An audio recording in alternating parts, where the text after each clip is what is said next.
Welcome to Satsang.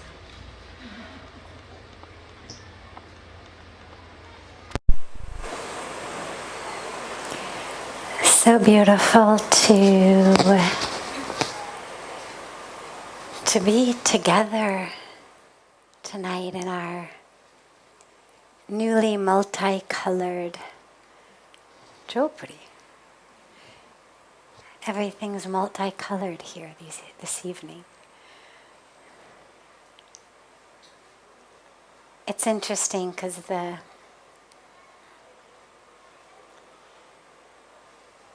environment here is so exquisite and so pure that it's always really beautiful when there's all sorts of different lights and different colors and whatnot, but it's always also this slight shock to the senses from the otherwise equally exquisite but uncolored, lit up environment. But here we are on the first day of Navratri, this sacred time where we worship that energy.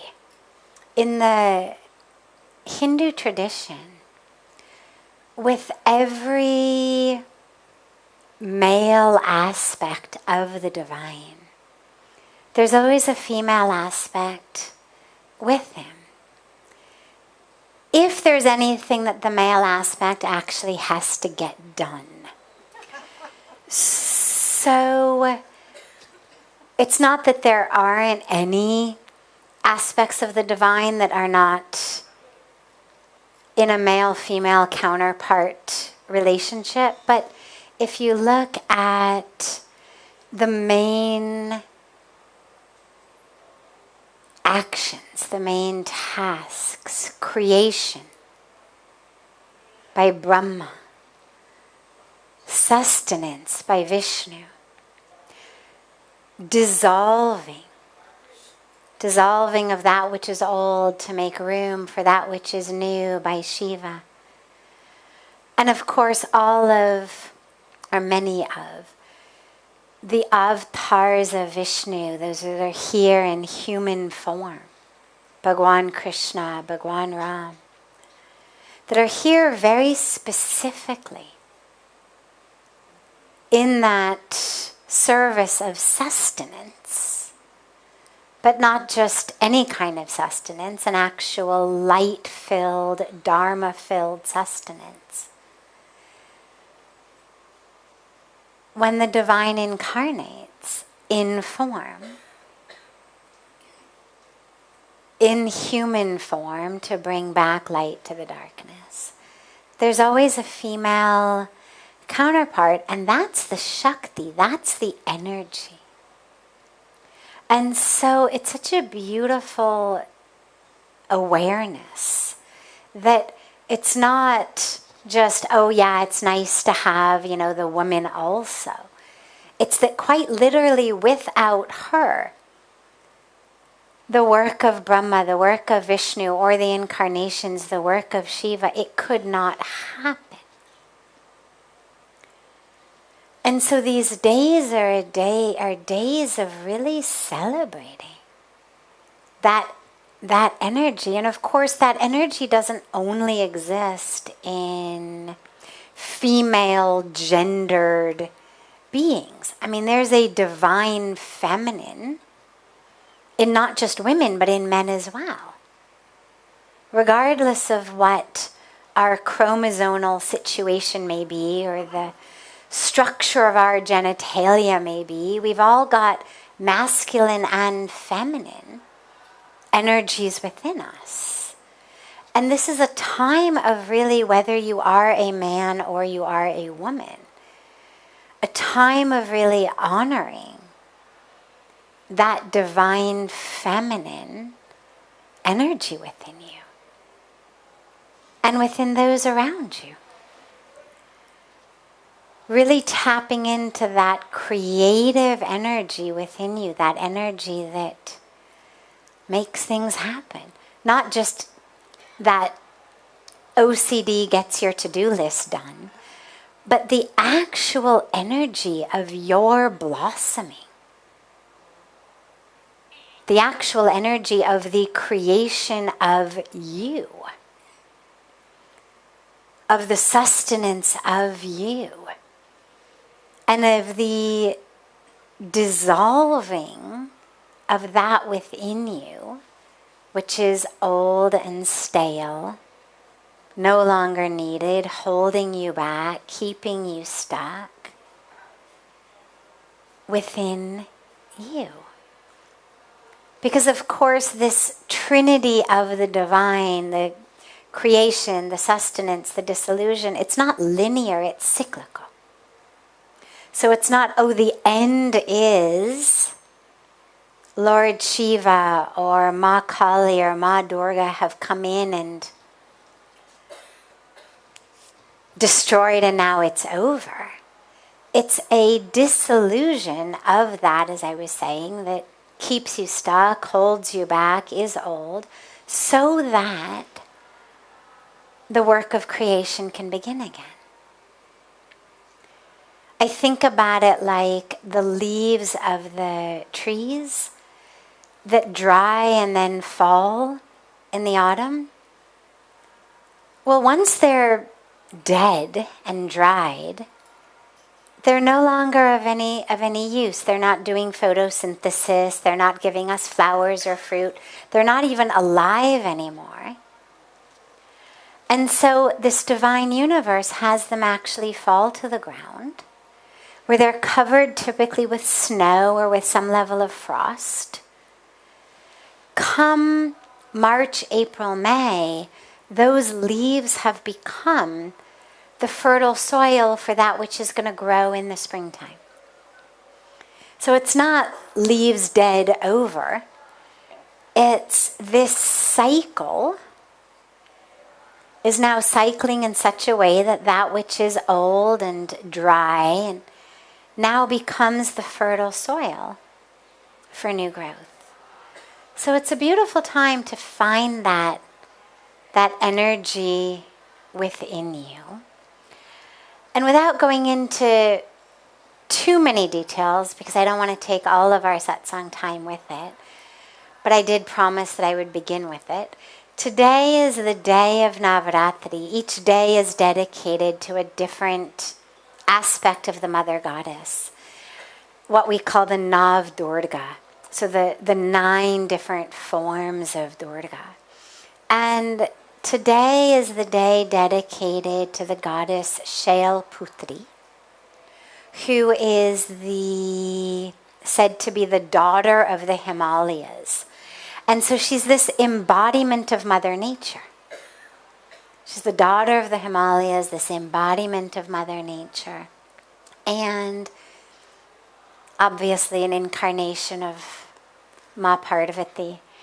And each of these goddesses has a specific chakra, a specific energy center that they're associated with. And her energy center is the Muladhara Chakra, what we call the Root Chakra.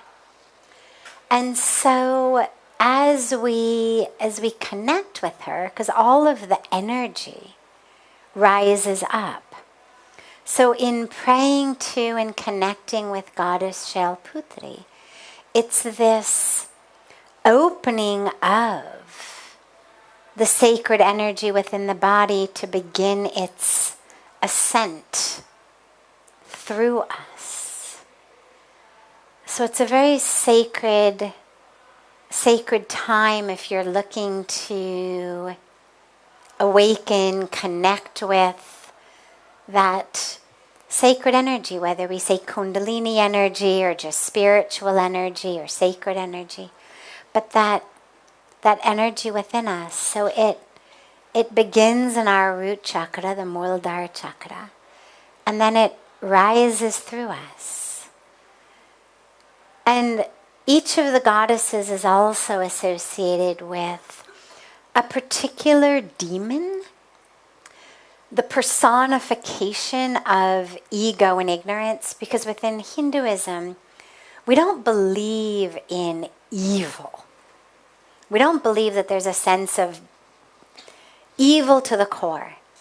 We believe that actually all of us are divine at our core, but that we get shrouded in ignorance, covered in ignorance, and when we are in ignorance, we falsely identify with the body, and when we falsely identify with the body and the false self, acts happen through us that end up giving us what you would call bad karma. Means bitter fruit from our actions. But it's all ignorance. It's all ego. And so the personification of ego, that demon, that asura who goddess Shailputri did battle with and conquered, is the form of ego. Say shumbha. And it means that sense of I-ness, that sense of separation between me and others.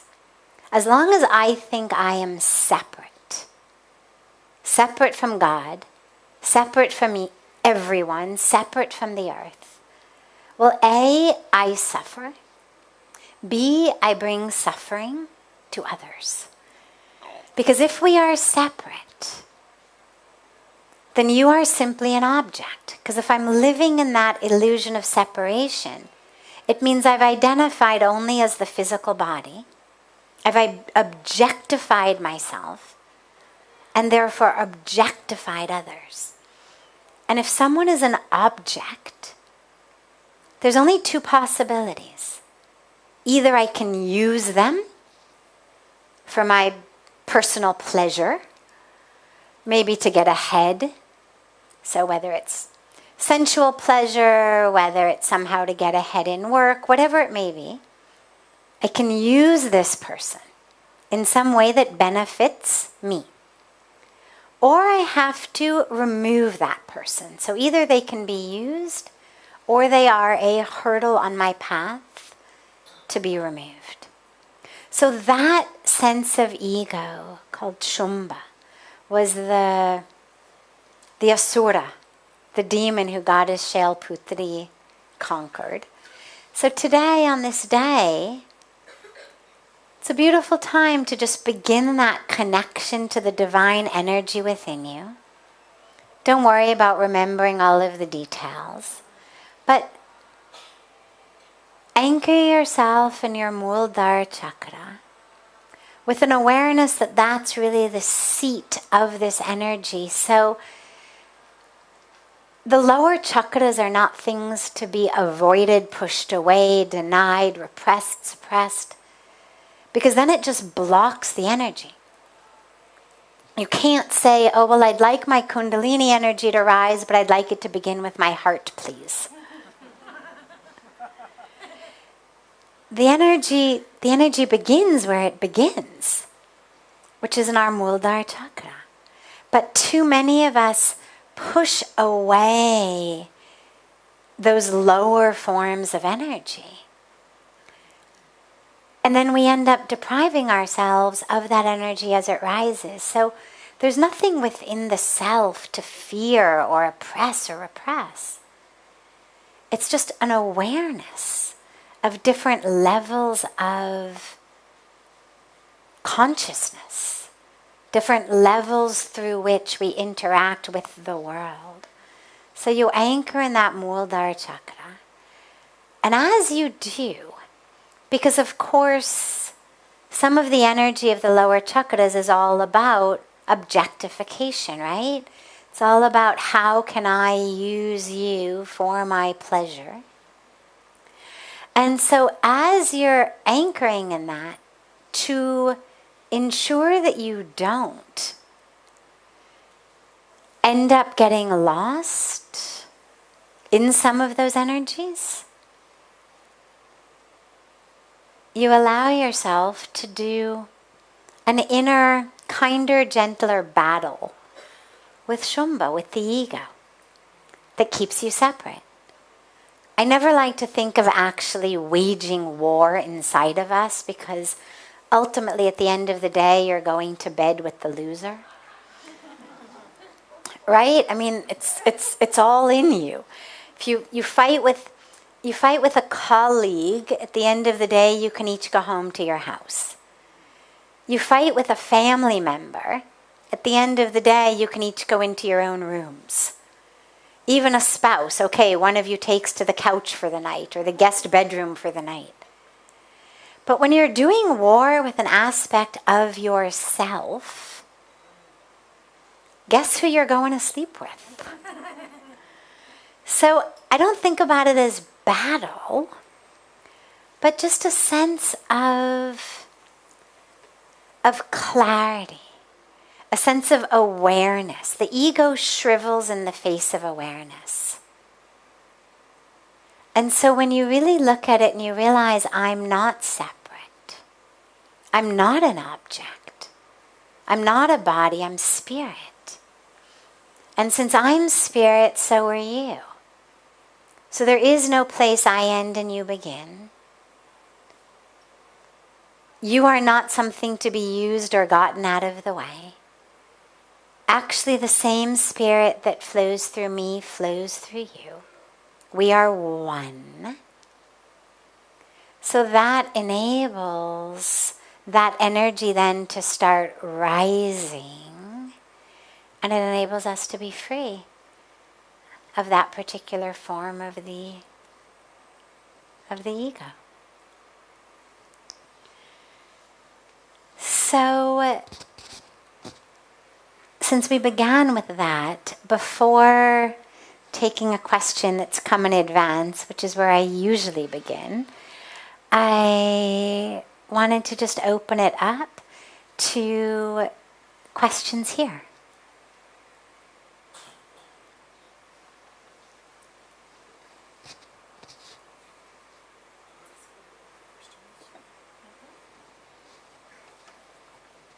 Questions? Yes, in the back.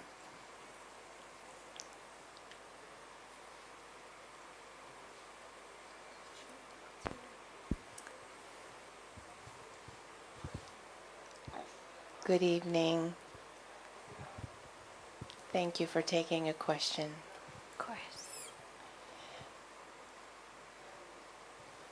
To address the way my question has to do with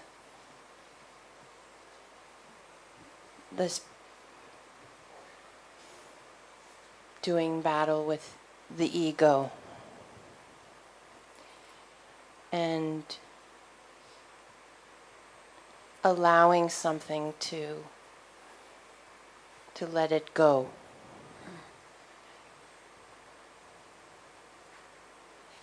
You gave the example yesterday of, and in other instances, of Mother Ganga giving it to the river.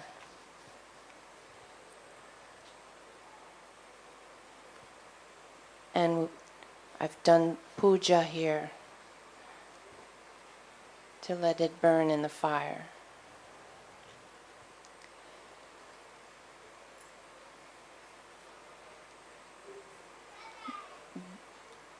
But if there is something persistent that continues to haunt, how? Okay, I get it.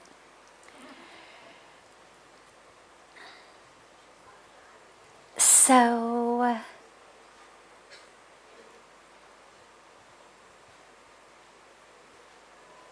a critical aspect of letting it go, suraj isko band kar do, hai na unka.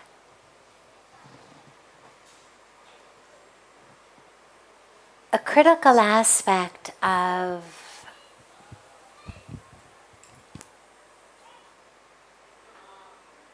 letting go is forgiveness.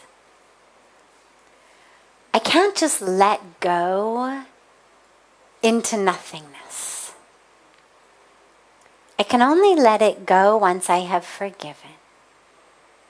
Whether it's what someone did to me, whether it's myself or what I've done to someone else. The grudge and the pain against, or the anger with the other, or the guilt with the self. In both cases, I have to really forgive. Now, the difficulty that most people have with forgiveness is we give ourselves way too big of a role in the cosmic cycle of karma. So there's something within us that thinks, if I forgive, somehow that makes it okay. As though somehow the universe has appointed me the decider of what's okay and what's not. I've been given the role of the grand, capital C, condoner. We haven't been given that. We haven't been given the ability to impact someone else's karmic journey. Because a lot of us think if I forgive, somehow that absolves someone of what they've done, that I have to hold on to it until they get what's coming, because it was wrong. And that's really normal and natural. Especially when what has happened is really objectively awful. There's a natural sense of a commitment to, an attachment to, making sure that that person gets their due. The dilemma comes with the idea that somehow, in order for them to get their due, I have to stay stuck to them. As though somehow I'm God's note keeper. And if I'm not following God around with a little notepad saying, remember this guy, what he did to me, that somehow the universe is going to forget. Or that somehow if I forgive, then he or she will be absolved and won't get what's coming. And that's just not how it works. They're two completely different things. What someone has done is their action, their karma. They will get the fruits of that. Separate from you. Separate from your reaction. You could hold on to it till the day you die. You could forgive them now.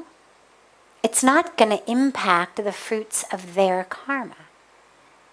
It's like if I plant an apple seed, it's going to grow into an apple tree. I don't have to stand over it going, apples, apples, remember apples, that looks like maybe an orange sprout. No, apples. The nature of the seed knows apples. In the same way, that's how karma works. So our job then becomes to realize that we forgive, not to absolve them, but we forgive because we deserve to be free. And because not forgiving keeps us stuck. Not forgiving links us forever to that thing that happened that shouldn't have happened. Now, it happened once, or maybe it happened 50 times. But that's then. It happened in the past. If I don't forgive, I'm taking my entire life, my joy, my peace, my freedom, and I'm offering it, as I always say, on the altar of someone else's. Ignorance, confusion, arrogance, greed. Now they've already hurt you. Why would you then, in response to them already hurting you once or 50 times, Then take everything that's left, what you've got, your most precious thing in life, and willingly offer it to them. It doesn't make any sense. But if we don't forgive, that's what we're doing. So we have to bring ourselves to a place of being able to see them in our mind's eye and literally say, I forgive you. Not that what you did was right. Not that I want you to do it again.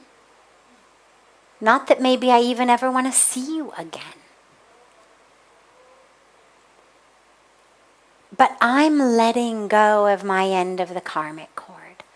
See, if you and I are holding on to two ends of a cord, and there's a lot of tension in it, it doesn't require both of us to let go.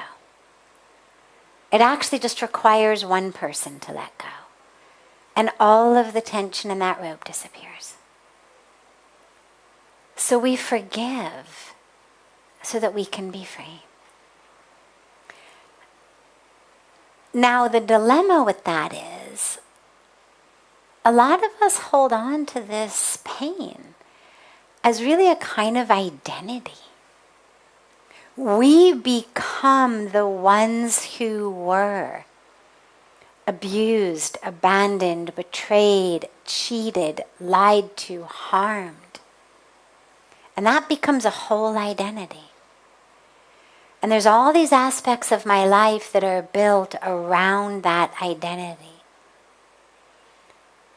Which means if I forgive, then suddenly I have to step up to brand new plates of my life that I may have been able to avoid stepping up to for a long time.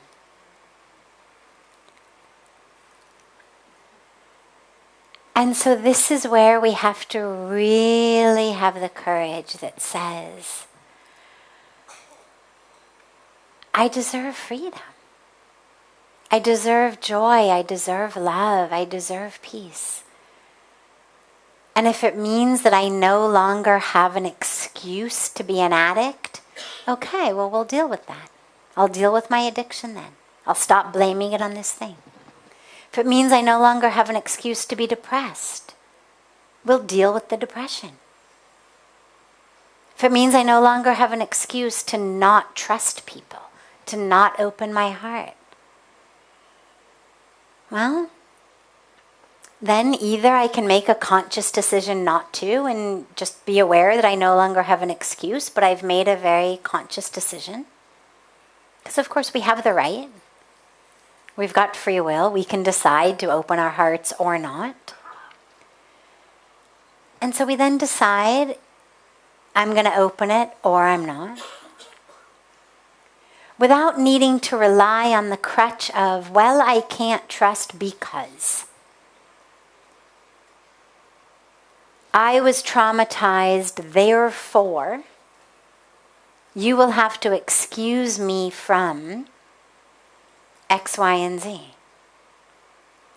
You know, it's like, not to belittle it, I personally have experienced a great deal of trauma, but it's like that cartoon, I think it was Calvin and Hobbes, but I can't guarantee it was that one, where he used to, I think it was him, he used to sort of forge all of those, please excuse Calvin from school today, notes, right? And they would say the funniest things, I can't remember now, 30 years later, but I used to laugh at him sort of forging all of these, please excuse Calvin from this exam, or please excuse Calvin from school, or it's like us, essentially, using that which happened as these get out of living your life notes. Please excuse me from living my life because, see, I was traumatized. Please excuse me from living my life because, see, I was abused. And so we have to be prepared to not have any more of those notes. to recognize I hereby am letting go of my sense of right to a note that excuses me from stepping up to the plate of my life. I still have free will. Nobody can force me to do anything. But I no longer have a ready-made, forged excuse for why I'm not loving, living, serving, being healthy. And that's the key for a lot of us, is we've got to be prepared to jump into that unknown if we're going to let go of the crutch we're holding on to. But we realize that that which we're holding on to is keeping us stuck, is the thing keeping us from living our lives. And so it takes a bit of a leap of faith of, I don't know. I don't know who I'm going to be when I'm no longer the one who was abused. I don't know what I'm going to do when suddenly I'm afraid to trust. And I can't say, well, you'll have to excuse me because, see, I was, And in that leap of faith, we let go of the proverbial training wheels or floaties, or pick your analogy. And we actually accept this beautiful invitation of life with all of its uncertainties and with all of its possibilities.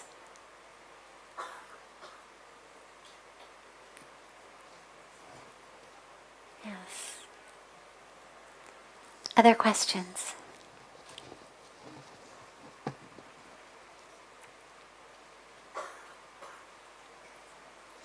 Well, I have one that was handed to me as I walked in, which I will read and give anyone else time to think if they have one.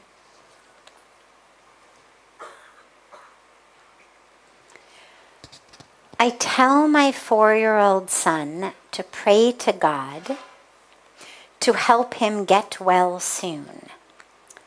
How do you explain to a 4-year-old the concept of God?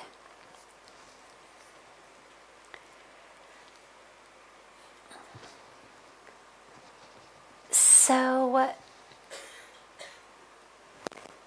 connecting children to God is one of the most important and beautiful things. Don't try to explain to them in a very fixed way, because then they will grow up believing that that is all God is. So for example, let's say in the home we are Krishna devotees, for example.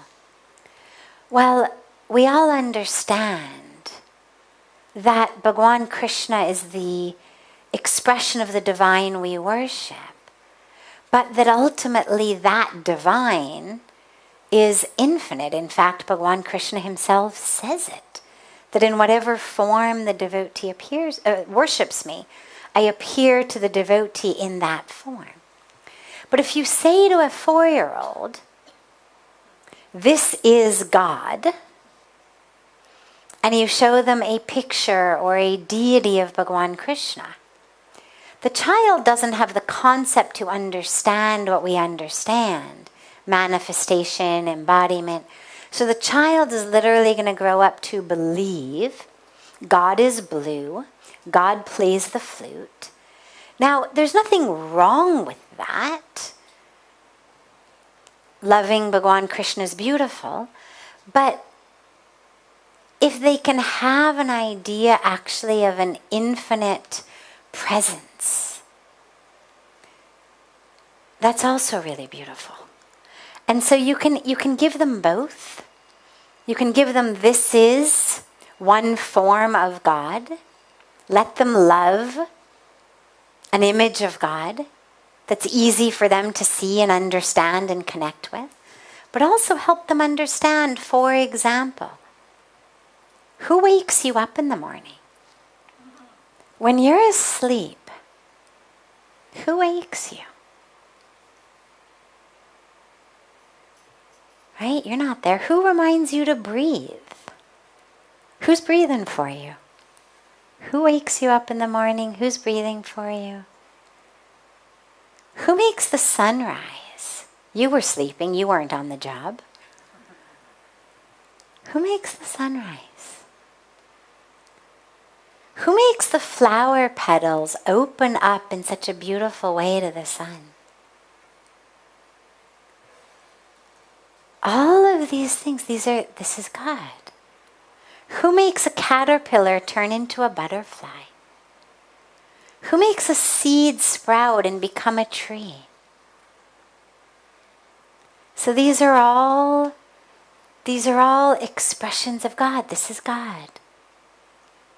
So to have a child understand that there's this force in the universe that is beautiful, is benevolent, is a force of love that's holding them, carrying them, waking them up even from deep sleep, keeping them breathing even when they're sleeping. It's going to make the sun rise and it's going to make the flowers open. That's a really beautiful way for children to grow in faith. My slight dilemma with the other part of the question is that I tell him to pray to God to get well soon. Now the dilemma with that is, what if he doesn't get well soon? Right? What if he's got a flu and he prays to God to get well soon and he does, and then he has a friend who has leukemia? And he prays for his friend to get well soon, but the friend dies. Well, then you've just lost his faith in God. Then you've injured this child on a level that's worse even than the loss of the friend from leukemia. Because now either God doesn't love him and listen to his prayers, or God is not good, God is bad. And it brings up all kinds of complexes around God that lead to people many decades later saying things like, well, I'm not religious, but I'm spiritual. Right? We've lost in some way the connection to religion. You know, if you ask most people who say that, well, that's interesting. Tell me about your earlier experiences with religion. Well, almost everyone has been sort of burned by religion in some way.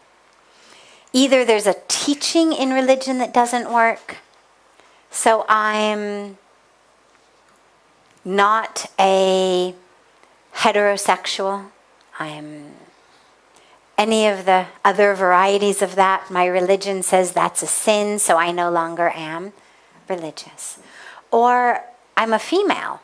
My religion says that I should pray to be born a male, so I've decided I'm done with religion. Or I prayed to God with love and devotion to save my friend who had leukemia and my friend died. So I decided I'm done with God. These are the sorts of things that tend to turn people off of religion. And this is why I always say that the more people who say I'm spiritual but not religious, this is something that as a religious person, I take as a huge failing on our part. Like, I understand it fully, and I certainly would never tell someone not to be that. But to myself and other religious leaders, to me, that's our failing, that we've somehow turned religion into something that even people who want a connection with the divine don't want to be part of. So my point around this is that as long as we turn God into a wish-fulfilling tree, as long as we turn God into the infinite form of Santa Claus with the list of who's been good and who's been bad and who's going to get what, well then inevitably we're going to break a lot of hearts. And we're going to have a lot of people lose a lot of faith. And so I would be really cautious about the God is a vending machine model of prayer. Now, yes, prayer is beautiful. Have faith. God can do miracles. But especially for a child, that's a very tenuous place. So if you're going to have the child pray to God to get well, I would also simultaneously make sure that I'm helping the child understand that whatever comes to us in life comes as an opportunity to get close to God. And for some of us, it's in long, healthy lives. For some of us, it's in long, sick lives. For some of us, it's in short, healthy lives that just end too early. For some, it's in short, sick lives. But every one of them is an opportunity to get closer to God. None is a reward. None is a punishment. God is not playing favorites. So along with the teaching of praying to God and understanding the miraculous power of God, I would make sure that the child understood that God doesn't actually have any preference of health over sickness or life over death. Because God is with us in life as in death, in sickness as in health. And that we've just been given this body to do some work here on earth. And some of our work takes a long time, some of our work is a lot shorter. Just to make sure that they don't lose faith when something they prayed for didn't happen. Because otherwise you'll disconnect them. You mean well, but you end up actually disconnecting them further.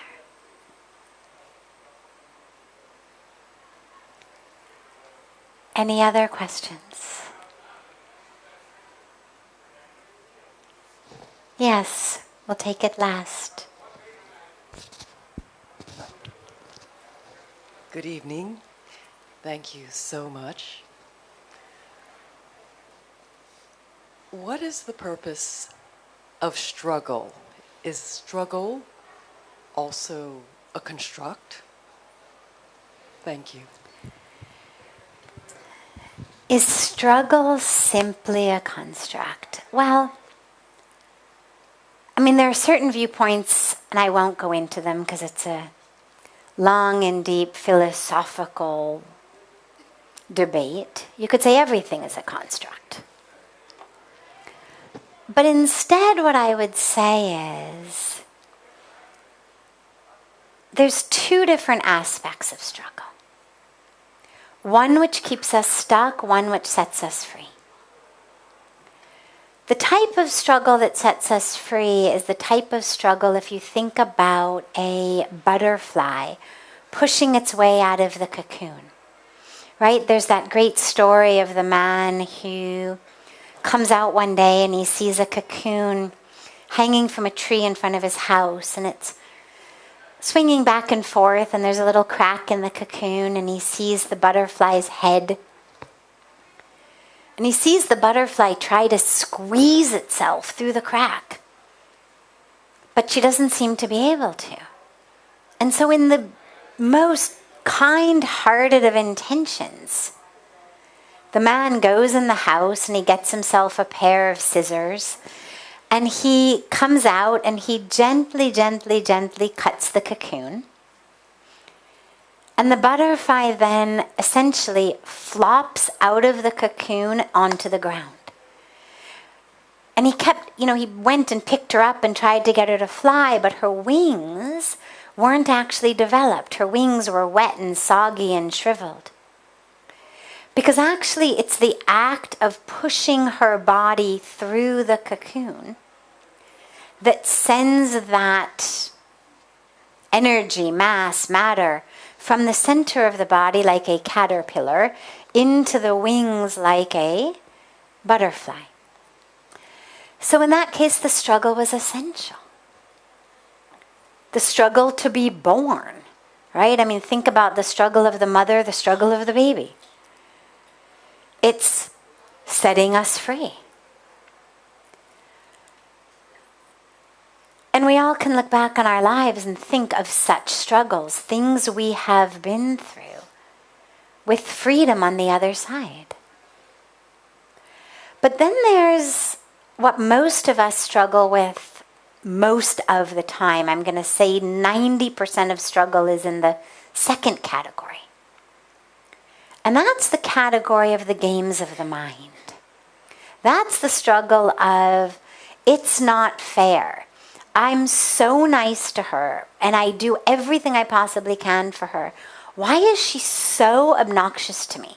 Why does she always try to cut me? Why does she steal my work? Why does she tell people bad things about me?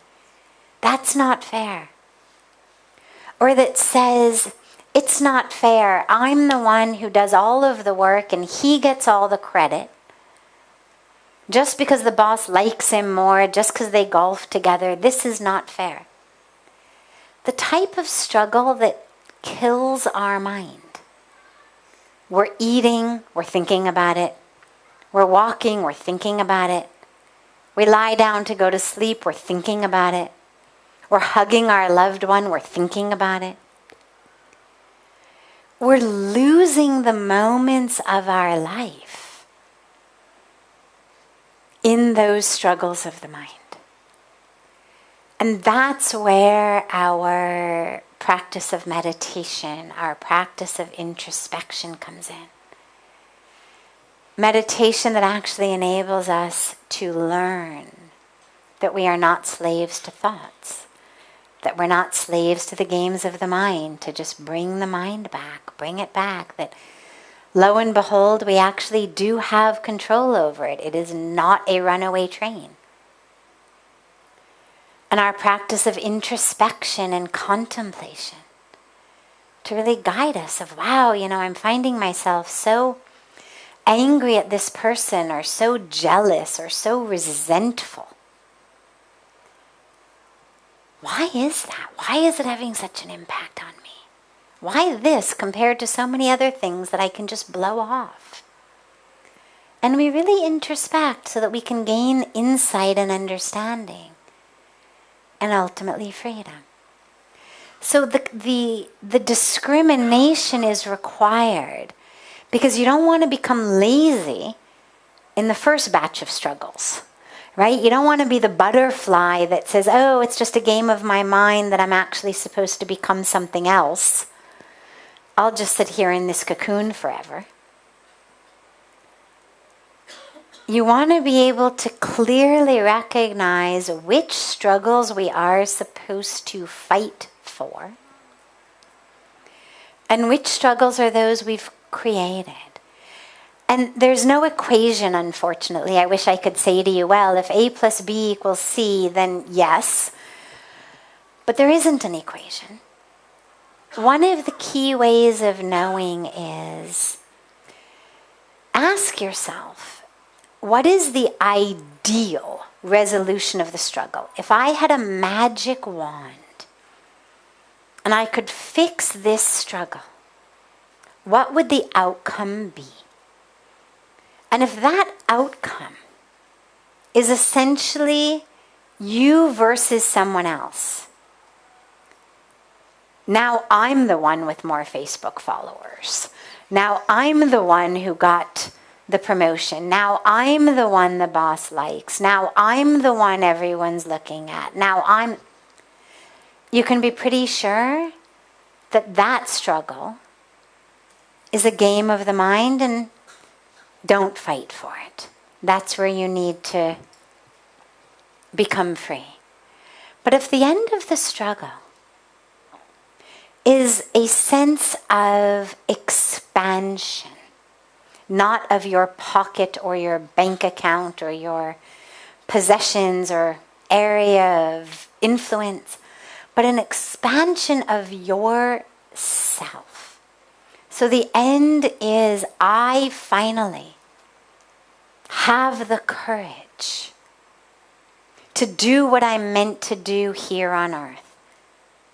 To write the music, to make the art, to join the ashram, to become an entrepreneur, to whatever it is that I'm feeling really called to. That's going to bring me expansion of the self in my presence here on earth. Then that's a struggle to push yourself through.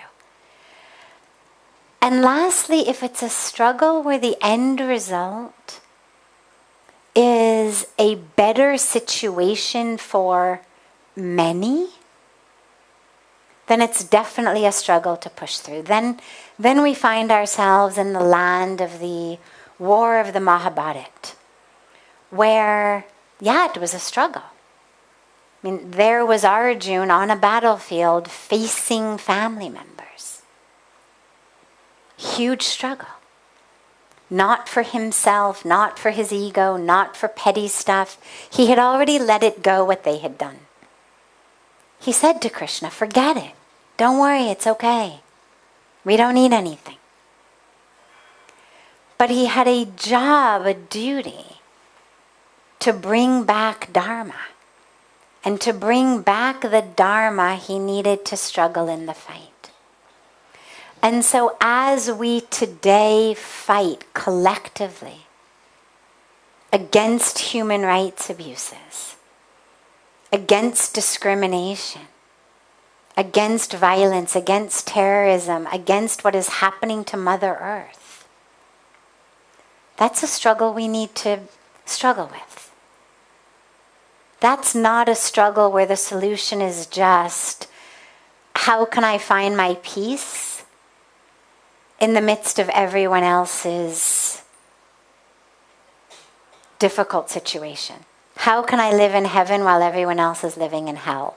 That's not the end goal. The end goal is, how can I be in enough peace internally that I can be a warrior, a struggler, a fighter, pushing our way through a dark cocoon of injustice, of destruction, into a world that we know we need to live in, a world of true freedom. So these are struggles that you don't want to say, oh, it's just a construct and I'm going to, therefore not engage because I'm trying to free myself from constructs. These are things we're meant to be engaged in. If we had never struggled, we'd never be born. I mean, you are here because you struggled. Those who sat in the womb and said, just a construct, those are the ones who didn't get born. The mothers who said, I'm not going to push. Just a construct, forget it. They are the ones through whom life did not happen. So we must struggle. But we don't struggle for our own mind games. We don't struggle for our place, our right, our numbers, our this, our that. We struggle for our freedom, for our blossoming, for our expansion. And we struggle to bring back Dharma, to bring back light, to bring healing to the world.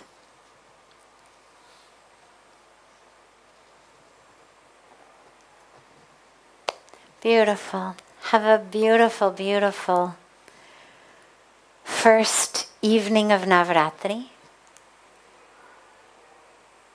A beautiful morning and day to those joining from all over the world. And I look so forward to seeing many of you tomorrow when we dive into Goddess Brahmacharini, the second goddess of the second day of Navratri.